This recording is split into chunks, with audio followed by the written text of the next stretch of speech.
எல்லோருக்கும் வணக்கம் நேயர்களே. இந்த வீடியோவில் ரொம்பவே முக்கியமான ஒரு தகவலை பற்றி தெரிந்து கொள்ளப் போகிறோம். நம்முடைய குஷ்பு அவருங்க தன்னுடைய கடைசி நேரத்தில் நம்முடைய முதல்வர் விஜய் அவர்கள்கிட்ட ஒரு முக்கியமான விஷயம் சொல்லியிருக்கிறாங்க.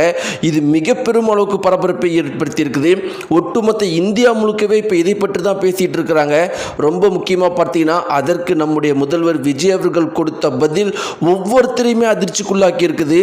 அப்படி என்ன குஷ்பு அவர்கள் தன்னுடைய கடைசி சுச்சுவேஷனில் கேட்டாங்க, அதற்கு முதல்வர் விஜய் அவர்கள் என்ன ஒரு திடுக்கிடும் பதிலை கொடுத்தாங்க, எதனால் ஒட்டுமொத்த இந்தியாவுமே இப்போ இதை பற்றி பேசிகிட்டு இருக்கு அப்படிங்கிற பல முக்கியமான விஷயங்களை பற்றி நம்ம தெரிந்து கொள்ள போகிறோம். நேயர்களை வாங்க வீடியோக்குள்ள போகலாம். நம்முடைய சேனலுக்கு புதியவராக இருந்தால் சப்ஸ்கிரைப் பண்ணுங்க. நேயர்களே, முதல்வர் விஜய் அவர்கள் நம்முடைய தமிழகத்துக்கு சிஎம் ஆகி இதுவரைக்கும் 2 மாதங்கள் கிட்டத்தட்ட முழுக்கவே ஆக போகுது.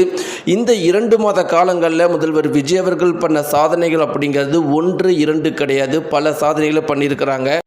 இன்றைக்கி ஒட்டுமொத்த இந்தியா முழுக்கவே இவர் பண்ண சாதனைகளை பற்றி தான் பேசிகிட்டு இருக்காங்க அப்படிங்கிறதுல எந்த ஒரு மாற்று கருத்துமே கிடையாது. ரொம்ப முக்கியமாக ஊழல்.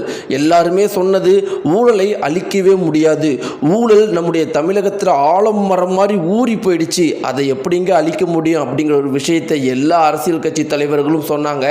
இப்படி இருக்கிறப்ப முதல்வர் விஜய் அவர்கள் அரசியல் பிரச்சாரத்தப்ப, எலெக்ஷன் பிரச்சாரத்தப்ப நான் ஊழலை ஒழிச்சு காட்டுறேன், நான் ₹1 கூட லஞ்சம் வாங்க மாட்டேன், என்னை சுற்றி இருக்கிறவங்களையும் வாங்க விட மாட்டேன் அப்படின்னு போல்டாக சொன்னார். இப்படிப்பட்ட ஒரு விஷயத்தை இதுவரைக்கும் எந்த ஒரு அரசியல் கட்சியுமே எலெக்ஷன் கேம்பெயினில் சொன்னது கிடையாது. முதல் முறையாக முதல்வர் விஜய் அவர்கள் சொன்னார். எலெக்ஷன் முடிஞ்சு முதல்வர் விஜய் அவர்கள் வெற்றி பெற்றார். 2 மாதத்தில் எல்லா துறைகள்லையும் ஒரு சின்ன ஊழல் கூட இப்போ கிடையாது. இப்போ ரீசெண்டாக கூட பார்த்தீங்கன்னா சவுக்கு சங்கர் ஒரு வீடியோ வெளியிட்டிருப்பார். அந்த ஒரு வீடியோவில் அவ்வளவு தெளிவாக சொல்லியிருப்பார், முதல்வர் விஜய் அவர்களால் இதுவரைக்கும் அரசு துறையில் எவ்வளோ ஊழல் ஒழிக்கப்பட்டிருக்கு அப்படிங்கிறத பட்டியலிட்டிருப்பார். இந்த பட்டியலில் நமக்கு கேட்கும்போது மிக பெருமளவுக்கு அதிர்ச்சிகரமாக இருக்கும். இப்படிப்பட்ட சாதனைகளை முதல்வர் விஜய் அவர்கள் பண்ணியிருக்கிறாருன்னு. ரொம்ப முக்கியமாக பார்த்தீங்கன்னா டெல்லியில் இருக்கிற பிஎம் ஆஃபீஸில் கூட தமிழகத்தில் குறைஞ்சிருக்கிற ஊழலை பார்த்து மிக பெருமளவுக்கு ஆச்சரியத்தில் இருக்கிறாங்களா. டெல்லி தரப்பினரும் மிக பெரும் அளவுக்கு மகிழ்ச்சியில் இருக்கிறாங்களாம். அதற்கு முக்கியமான காரணம் நம்முடைய தமிழகத்தை தவிர வேற எந்த ஒரு மாநிலத்திலையுமே எலெக்ஷனுக்கு முன்னாடி பணப்பட்டுவாடா அப்படிங்கிறது பண்ணவே மாட்டாங்களாம். எலெக்ஷனுக்கு பணம் கொடுக்கறது கிடையவே கிடையாதான். நம்முடைய தமிழகத்தில் மட்டும்தான் எலெக்ஷனுக்கு முன்னாடி 8000 10,000 வரைக்கும் கொடுக்குற பழக்கம் இருக்குதான். இந்த ஒரு காரணத்தினால இந்த எலெக்ஷனில் பிஜேபி கூட அந்த பணத்தை கொடுக்க வேண்டிய ஒரு சூழ்நிலைக்கு தள்ளப்பட்டாங்களாம். இப்படி இருக்கிறப்ப டிவிக்கே அப்படிங்கிற ஒரு சுனாமி இந்த ஒரு குறிப்பிட்ட விஷயத்தை அடிச்சு துவம்சம் பண்ணிட்டாங்களாம். அது எல்லாத்துக்கும் மேலே பிஜேபியாவிலேயே செய்ய முடியாத சாதனையை இன்னைக்கு டிவிக்கே பண்ணியிருக்கிறாங்க. நம்முடைய தமிழகம் முழுக்கவே லஞ்சம் ஊழல் அரசு துறையில் முழுக்கவே ஒழிச்சிருக்கிறாங்க.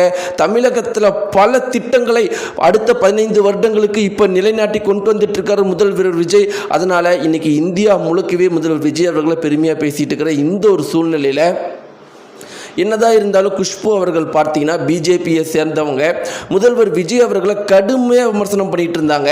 அப்படிப்பட்ட குஷ்பு அவர்களுக்கு இன்னைக்கு பார்த்தீங்கன்னா உடல்நிலை ரொம்பவே மோசமான ஒரு சூழ்நிலையை எட்டிருச்சா. மருத்துவமனைக்கு அனுமதிக்கப்படுற ஒரு சூழ்நிலைக்கு இருக்கும்போது குஷ்பு அவங்க கேட்டுக்கிட்டது, நான் முதல்வர் விஜய் அவர்கள்ட்ட 1 நிமிஷம் ஃபோனில் பேசணும்னு கேட்டாங்களாம். இந்த குறிப்பிட்ட விஷயம் முதல்வர் விஜய் அவர்களுக்கு தெரிவிக்கப்பட்ட உடனே கண்டிப்பாக பேசுங்க அப்படின்னு உடனடியாக ஃபோனில் வந்தாரா முதல்வர் விஜய் அவர்கள். குஷ்பு அவர்கள் என்ன சொன்னாங்கன்னா, நான் சில அரசியல் காரணங்களுக்காக உங்களை விமர்சனம் பண்ணிக்கலாம், ஆனால் நான் மனசார சொல்கிறேன், உங்களுடைய ஆட்சி ரொம்பவே அருமையாக இருக்குது, ஊழலை ஒழிக்க முடியும் அப்படிங்கிறத நீங்கள் தான் எங்களுக்கே நிரூபித்து காட்டிருக்கிறீங்க. இன்றைக்கி ஒட்டுமொத்த இந்தியா முழுக்கவே உங்களுடைய மாடலை தான் பின்பற்றணும்னு ஒவ்வொரு மக்களும் இன்றைக்கி ஒவ்வொரு மூளை முடுக்களையும் பேசிட்டு இருக்கிறாங்க. ஆனால் என்னுடைய உடல்நிலை இன்றைக்கி ரொம்பவே மோசமாக இருக்குது. நான் இன்றைக்கி மறுபடியும் மீண்டும் உயிரோட வருவனா இல்லையா அப்படிங்கிறது தெரியல. ஆனால் என் மனசு உறுத்திக்கிட்டே இருந்துச்சு, அதனால இதை நான் உங்ககிட்ட சொன்னேன் அப்படின்னு சொன்னதற்கு முதல்வர் விஜய் அவர்கள், உங்களுக்கு எதுவும் ஆகாது, மருத்துவமனை போங்க, உங்களுக்கு நல்ல ஒரு ட்ரீட்மெண்ட்டை நம்முடைய தமிழக அரசும் கொடுக்கும், இலவசமாகவே கொடுக்குன்னு சொல்லிட்டு ஃபோனை வச்சிருக்கிறாரு. அடுத்த 1 மணி நேரத்தில் குஷ்பு அவர்களுடைய உடல்நிலை நல்ல நிலைமைக்கு அந்த மருத்துவர்கள் கொண்டு வந்துட்டாங்களாம். இந்த ஒரு குறிப்பிட்ட விஷயம் இன்னைக்கு சமூக வலைத்தளங்களில் மிக பெருமளவுக்கு வைரலாக போயிட்டு இருக்குது. குஷ்பு அவர்கள் தன்னுடைய அந்த இறுதி கட்டத்தில் கூட முதல்வர் விஜய் அவர்கள் கிட்ட இப்படிப்பட்ட ஒரு விஷயத்தை சொன்னது எல்லார்ட்டையுமே இன்னைக்கு பரபரப்பாக பேசிட்டு இருக்கிறாங்க. இதை பற்றின உங்களுடைய கருத்தில் மறக்காம கமெண்ட் பாக்ஸில் தெரிவிங்க. நன்றி.